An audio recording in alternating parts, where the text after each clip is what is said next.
Salam, selamat malam Bapak Ibu Saudara-saudari yang dikasihi Tuhan.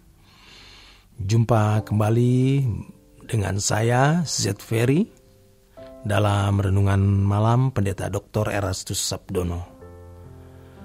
Malam hari ini mengambil tema perbuatan baik.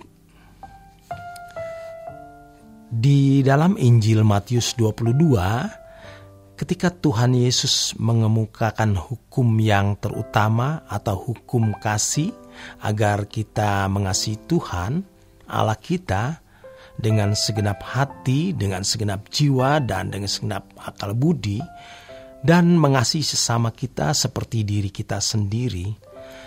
Lalu Tuhan mengucapkan kalimat, "Pada kedua hukum inilah tergantung seluruh hukum Taurat dan kitab para nabi." Orang-orang yang tidak mengasihi Allah dengan segenap hati, segenap jiwa, segenap akal budi, tidak akan dapat mengalami dan memiliki keselamatan. Memang bukan karena perbuatan baik kita selamat. Sebab perbuatan baik menurut standar Allah tidak akan dapat dilakukan oleh manusia. Dan Allah juga tidak akan menuntut apa yang tidak dapat dilakukan manusia dengan kekuatannya sendiri. Perbuatan baik menurut standar Allah adalah kesempurnaan seperti Bapa. Yesus pernah mengucapkan kalimat di dalam Lukas 18 ayat yang ke-18. Tidak ada yang baik selain Allah. Kata baik yang dimaksud oleh Yesus adalah kebaikan menurut standar Allah.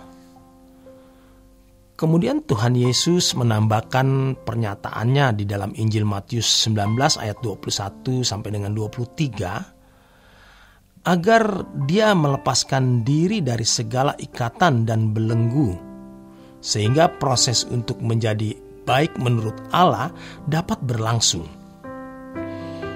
Dengan kalimat lain, ia harus mengasihi Allah dengan segenap hati, dengan segenap jiwa, akal budi, dan kekuatan. Bagaimana proses manusia, dalam hal ini umat pilihan, untuk bisa mencapai kebaikan menurut standar Allah itu? Perbuatan baik menurut standar Allah hanya dapat terjadi atau terwujud di dalam kehidupan manusia jika ia telah ditebus oleh darah Yesus, kemudian dibenarkan di hadapan Allah, atau dianggap benar walaupun belum benar. Kemudian Tuhan memberikan meterai Roh Kudus, dan Roh Kudus menuntun orang itu kepada segala kebenaran. Artinya Roh Kudus yang akan menolong seseorang mengerti Injil. Sebab Injil itu yang menyelamatkan. Roma 1 ayat 16 sampai dengan 17. Selanjutnya, Allah bekerja dalam segala hal untuk mendatangkan kebaikan. Kebaikan guna serupa dengan Yesus. Hal itu bisa terjadi hanya kepada orang-orang yang mengasihi Allah. Roma 8 ayat 28. Hanya dengan mengasihi Allah secara benar, seseorang dapat merespon keselamatan yang dikerjakan Roh Kudus dalam hidupnya. Roh Kudus tidak bisa menggarap orang yang setengah-setengah. Umat pilihan pada mulanya hanya dituntut untuk mengasihi Allah dengan segenap hati, akal budi, dan kekuatan. Walaupun berkeadaan belum sesuai dengan rancangan Allah semula.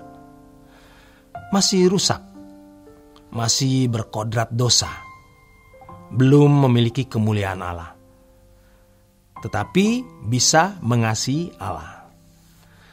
Kalau bagi bangsa Israel mengasihi Allah dengan segenap hati, segenap jiwa, segenap akal budi, dan kekuatan diwujudkan dengan melakukan hukum Tapi bagi umat perjanjian baru, tentu sudah melakukan hukum dulu dengan memberi diri digarap oleh Roh Kudus untuk bisa dikembalikan ke rancangan Allah yang semula. Sehebat apapun seseorang, kalau ia tidak menemukan kemuliaan Allah yang hilang, ia pasti menyesal. Lukas 14 ayat yang ke-33. Demikian pula lah tiap-tiap orang di antara kamu yang tidak melepaskan dirinya dari segala miliknya tidak dapat jadi muridku. Artinya tidak bisa menerima penggarapan Tuhan. Tuhan Yesus pun tidak mendadak jadi sempurna. Dia belajar taat agar mencapai kesempurnaan. Tuhan Yesus bergumul. Maka Tuhan tahu bagaimana mengosongkan diri. Filipi 2 ayat 5 sampai dengan 7. Jadi orang yang mau diubahkan oleh Allah haruslah yang mengasihi Allah lebih dari mengasihi siapapun dan apapun. Tuhan tidak bisa memuridkan atau mengubah orang yang tidak mengasihi Dia dengan segenap hati, dengan segenap jiwa, dengan segenap akal budi dan kekuatan. Maka jangan sampai kita terlanjur mengasihi dunia atau objek apapun dan siapapun lebih dari mengasihi Tuhan. Sehingga kita tidak akan pernah bisa digarap oleh Allah dengan baik. Untuk mengalami dan memiliki keselamatan, iblis itu cerdik. Pengalamannya bermiliar atau bertriliun tahun. Iblis mengupayakan orang-orang Kristen yang mestinya menjadi umat pilihan ini untuk menunda bertobat dan mengambil keputusan untuk mengasihi Tuhan. Sehingga mereka bisa terkunci dalam belenggu atau ikatan. Dan mereka tidak akan mampu mengasihi Tuhan dengan segenap hati, dengan segenap jiwa dan akal budi dan kekuatan. Ini dapat berlaku bagi siapa saja. Iblis mengunci atau membelenggu orang atau seseorang melalui berbagai sarana, melalui materi, kekayaan, dan keindahan dunia ini. Iblis dapat juga mengunci seseorang karena kebiasaan melakukan perbuatan-perbuatan yang melukai hati Tuhan, serta perbuatan-perbuatan yang merugikan dan menyakiti sesama. Hanya dengan hati yang mengasihi Tuhan dengan segenap hati, dengan segenap jiwa, dengan segenap akal budi, seseorang bisa mengimbangi kasih Allah yang tiada batas dan bisa berinteraksi dengan Allah. Allah tidak mungkin berinteraksi dengan orang-orang yang tidak serius mengasihi Dia.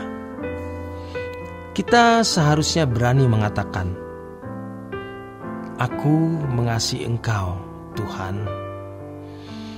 Aku belum sempurna, tapi aku bisa mengambil keputusan mengasihi Tuhan.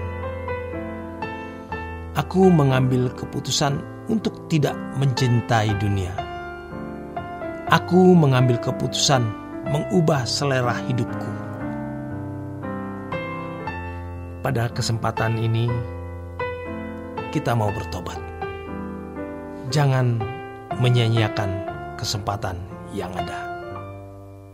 Mari lakukan sekarang. Demikian kebenaran firman Tuhan malam hari ini. Selamat berjuang, selamat beristirahat. Tuhan memberkati.